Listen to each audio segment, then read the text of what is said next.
8. Primary Oath. Knox had yet to find water. Time was impossible to track, and the little sleep they'd found had been fitful between Logan's coughing and the frequent tremors shaking the cavern. The little water from Logan's canteen was long gone, and urgency drove him. The roof of their prison remained low, the walls frustratingly unpredictable, with recesses and jutting stone pitting the surface. "Anything yet?" Logan called, his voice raised to carry across the growing distance between them. "Not so much as gathered mist," Knox said. Logan's cough rattled through the dark. "I might come back and sit your chest." "You won't," Logan snarked. "The burning in my lungs is the only hope of release I have, other than this wicked thirst." Knox let out a small huff of exasperation. Can the man not harbor one positive thought? His hand butted up against another outcropping. The rock came back towards him, shifting the direction of the wall dramatically. "I found a corner. It's not square, but it seems to turn me back in your direction." "And that makes you happy?" Knox barked a short laugh. "A change of scenery, I guess." Logan's snort echoed in the chamber. He ran his hand over the surface, trying to get a picture of the new stretch of wall. "It's different. The stone is changing. It's smoother. Maybe a stalactite?" He paused to run his hand over the rounded area. It extended from ceiling to the floor like mineral deposits were prone to do, but stopped shy of connecting itself to the ground. "It's huge, though, as wide as my body at the top." "Scenery," he heard Logan grumble. Knox moved forward and found an equally impressive stalagmite growing up from the floor, leaving a small gap between it and the first formation large enough for him to squeeze his hand into. His wonder turned to dread as an image began to form. He reached forward and found another pillar stretching down from the ceiling, the next again reaching up from the floor. "By my oaths," he breathed. Logan must have caught the shift in his tone. "What? What did you find?" Keeping one hand to the row of pillars, Knox walked along the wall, counting his strides. "I'll know in a minute." "You're moving too fast. You could miss water," Logan warned, his voice elevating in pitch. "I don't think so." 50 strides later, his hand found the familiar rough stone and another strangely angled corner. "Logan?" "Yes?" The man's voice confirmed his hunch. The line of pillars ran in a gentle crescent away from the cavern they occupied. "I'm coming back," he said. With his hand outstretched, he moved away from the wall and shuffled toward the sound of Logan's voice. His mind fought the conclusion, but the picture the stone painted was too convincing. "Earth be damned, Knox, what's going on?" Logan demanded. Knox leaned back against the wall with a heavy sigh. "We're in a bit more trouble than we initially thought." "More trouble than being buried in the earth with no way out and no water?" Knox let out a long breath. "I think we are in the Earthbound." "That's not even a decent joke," Logan said. When Knox didn't argue, he let out a groan. "You're serious?" "I think those pillars I felt are teeth." "Why haven't we been swallowed?" "I don't know," Knox admitted. "There are only teeth along one side. We seem to be tucked into its cheek." "Like a snack for later?" "I hope not," says a blind fool. The thought did not sit well. He was not finished with life, nor was he willing to sit idly waiting for death. Unsettled groans and creaks moving through the walls suddenly took on a fresh meaning. It wasn't the ground settling after a liquefaction. The creature was moving. How far would it go before it surfaced again? "Would you give me a quick end?" Logan asked, breaking the silence, his voice uncharacteristically diplomatic. "The slung may take me before starving, but I'm not sitting in this darkness waiting to be eaten." "I can't." "Want to make me suffer, is that it? The last petty revenge of a man made small?"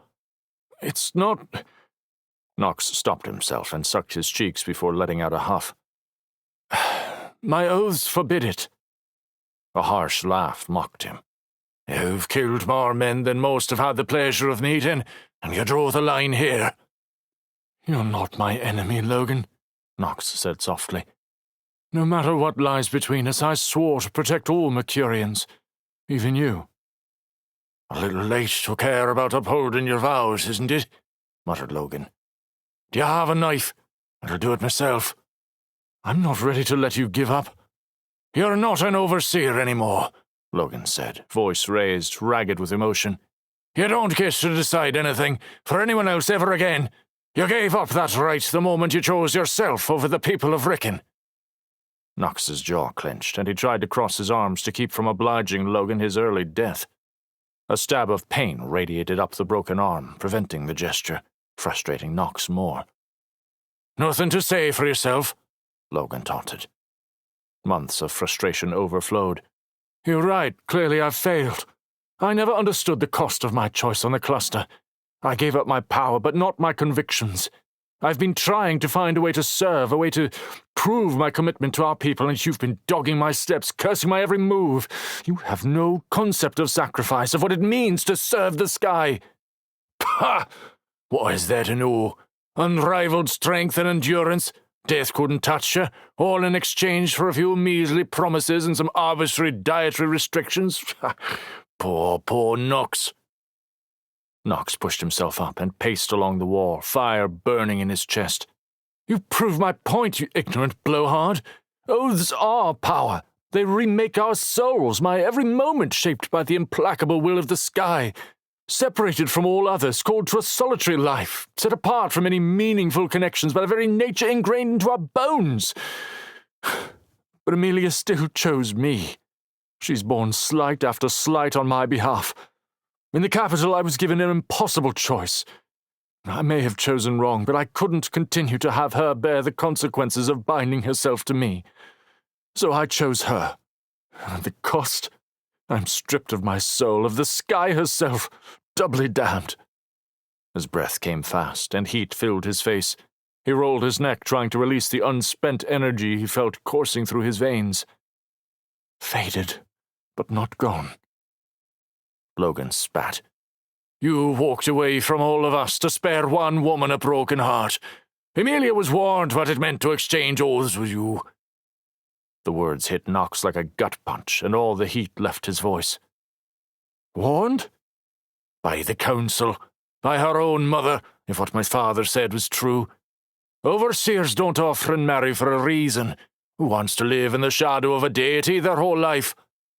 I chose her over the sky. Too little, too late, if you ask me.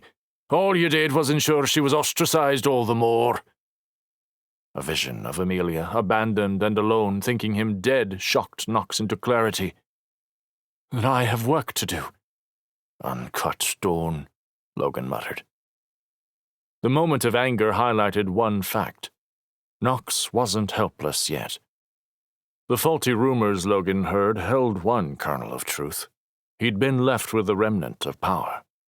It wasn't much. He wasn't healing instantaneously, but he also hadn't been killed by the crash. A thread of heat ran through his veins.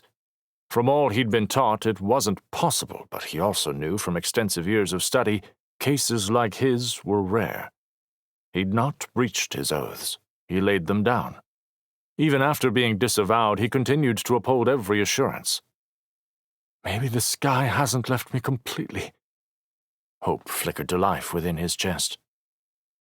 He would reclaim his life and make things right, with both Amelia and the people of Rickon. With sudden confidence, he stepped from the wall and strode around the cavern, listening to the sound of his footfalls on the stone. A soft, double-patterned echo warned him when he reached the pillared teeth. He reached out and found the broad, smooth surfaces. He gripped the side of one of the floor-rooted pillars with his good arm, ignoring the shock of pain that spiked through him from both ribs and his broken arm. He tapped into the reserve of strength he'd felt flicker to life moments ago. It joined the rhythm of his own heart, adding an extra bass beat to each of his. The bump-bump, the bump-bump. The pain of his fractured arm faded, and new strength fortified his own. He rocked his weight forward and back, using his whole body to push and pull against the stone pillar. Sweat gathered and poured down his face with the effort. The stone began to move, almost imperceptibly at first, and then was soon shifting back and forth with him as the floor around it crumbled and released its hold. The cavern shook. Dust filled Nox's nostrils, and he clenched his eyes shut. Even still, he felt the grit gathering on his lashes. "What are you doing?" Logan called, his voice muffled. Nox guessed he had pulled some loose fabric over his face against the cloud of debris that continued to fall. He grunted. "Getting us out of here." Each word fell in time with a push against the rock tooth. "You're gonna get us killed!" Logan shouted. His voice sounded closer. "You're the one who wanted to die!" The tooth broke free of its mooring, and Nox grunted as the weight bore down, threatening to crush him. He pulled from his meager energy reserve and let out a guttural howl as he drove the stone pillar forward until it toppled away. The beast rumbled, and the ground shook, removing any doubt that they were in anything but the great Earthbound. Nox reached out to a nearby pillar to steady himself, and a hand grabbed his back as Logan joined him. Fighting the shifting floor, Nox shrugged himself under Logan's arm and gripped his chest, dragging them both to the tight corner he first found. Wedged together, they waited for things to still. When the ground finally stopped moving, Nox left Logan tucked into the narrow corner and found his way back to the opening he had created in the pillars. "Teeth," he reminded himself. Pausing for a moment at the gap, he stuck his head forward, listening, straining to gather anything from his other senses. He couldn't tell if it was a trick of his mind, but the air felt cooler in this room. He stepped forward cautiously. His feet found the same solid earth beneath him. His hand stayed glued to the smooth row of pillars. If these really were teeth, there would be a throat, and that was a journey he did not want to take. The darkness did not soften or relent. He kept his fractured arm tucked into his ribs, though it only throbbed now. Whether this was due to his resilience being bolstered or the injury healing, he wasn't sure. Regardless, he was thankful it no longer flared with pain at every movement. After 130 paces of following the pillared path, he frowned. It felt as if he was walking in a straight line. The beast can't possibly be that big. "Logan, can you hear me?" he called. Logan's voice was muted. "Yes? Where did you go?" "I'm in the adjoining cave," Nox said. "You mean its mouth?" Nox laughed in spite of himself. "I suppose. Everything still feels like stone, though." "Any light?" "Not yet." "Ever the optimist." Logan almost sounded as if he was enjoying the banter. Nox's fingers jammed into a rough outcropping of stone. "Damn!" He shook his hand. The sharp pang dissipated almost instantly. He paused in surprise. The familiar flash and ebb was how he had experienced pain his entire life. The past months had been an education in the true nature of pain, the lasting and persistent quality of aches and injuries. This had felt as it had back when he was still an overseer. A moment of discomfort, and then it was gone. He tested his fingers against the stone. No hint of injury remained. The unpredictable nature of this power made him uneasy. He could break an arm, but not smash his fingers? He untucked his injured arm and reached out for the outcropping of stone with both hands. The arm was stiff, but he found it usable. Skies, what is happening? The surface before him was rough like the other walls he had explored, but angled sharply outward. Its narrowest part was at his knees, and it widened as it stretched up. Tentatively, he moved 1 foot forward, tracing the floor until it gave way to empty space. A wave of vertigo rushed over him, and he recoiled backwards. "Find anything?" Logan checked in. "A drop-off. Could be its throat." Even as Nox spoke, his voice echoed down the void before him. "I recommend avoiding that." "Good idea," he said dryly. He backed away toward the reassuring presence of the pillars. "I'm coming back." Once safely in their corner, he laid out his plan. "I paced it off. If I knock down another pillar around the 60th step, in theory that should be somewhere near the front of the beast's mouth." "But we will still be trapped." Knox nodded, and then remembered Logan couldn't see him. "Ready for when it resurfaces." "Right." The light tone Logan had earlier disappeared. Even to Knox's ear, the plan sounded ridiculous. If he was a full overseer, maybe he could make the beast surface. The obscene irony was not lost on him. The very reason he wanted to live was the reason he would likely die.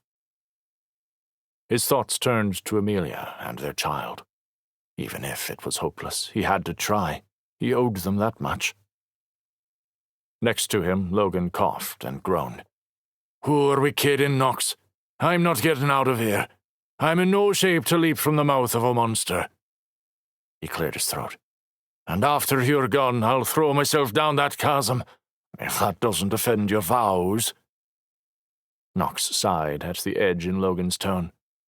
"I'm not leaving this beast without you, and if it becomes clear that we have no other choice, I'll join you in the chasm before we starve." Logan sat silent for longer than he expected. "I wish I was noble enough to argue with you, but I'm not. If you get us out of here, I'll be yours for life."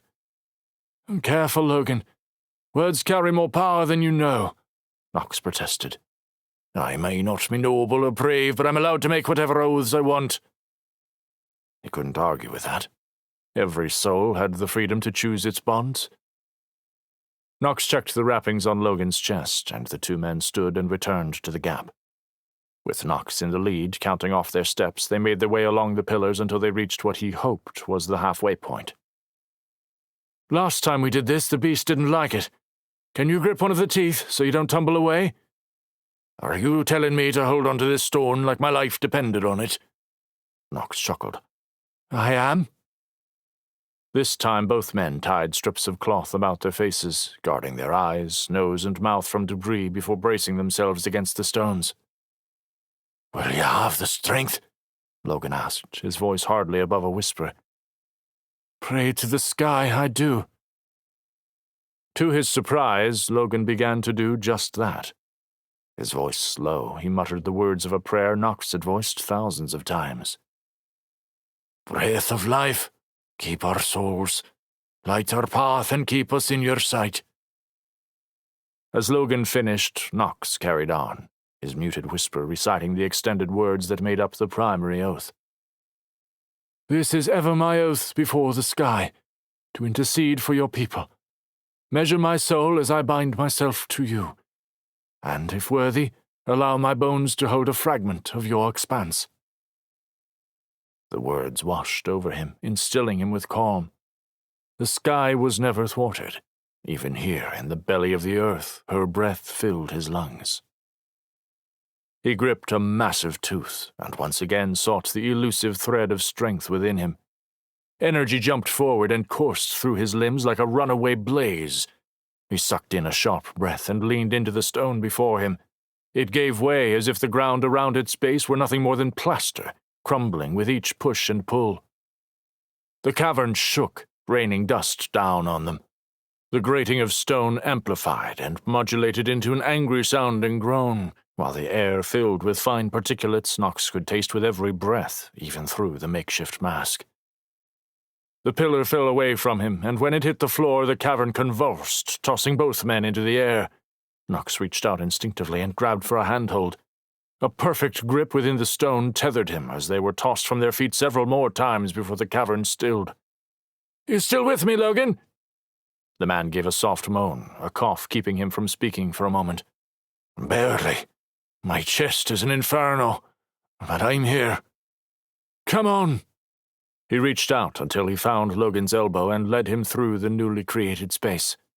"We'll get you seen to as soon as we get out of here." "Do you smell that?" Logan asked. Knox paused, and his heart skipped a beat as he pulled in a deep breath. "Grass? Or leaves?" "I'm not hallucinating." "Not on this account, at least," Knox said.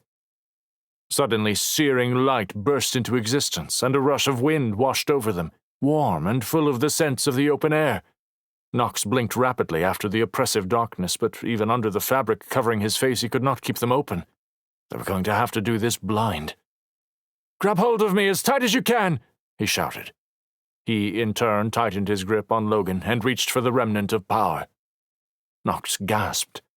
Where he'd been eking residual slivers of strength now lay a wellspring.